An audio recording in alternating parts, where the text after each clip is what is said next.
फक्त सेक्स करणंच म्हणजे प्रेम नाहीये, फक्त काळजी करणं म्हणजेही प्रेम नाहीये, रात्रंदिवस एकमेकांशी बोलणं म्हणजे प्रेम नाहीये, फक्त एकमेकांना समजून घेणं ते सुद्धा प्रेम नाहीये.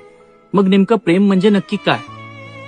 तर जो तुझ्याबरोबर खंबीरपणे तुझ्या संकटाच्या काळात उभा राहतो, जो तुझ्या संकटांना स्वतःचं संकट समजतो, तुझ्या सुखात स्वतःचं सुख मानतो, तुझ्या सुखातच नाही तर तुझ्या दुःखातही तो खंबीरपणे तुझ्या पाठीशी उभा राहतो, तुझ्यामध्ये असलेल्या कलेला वाव देतो आणि महत्वाचं म्हणजे तू असशील तसं तो तुला ऍक्सेप्ट करतो.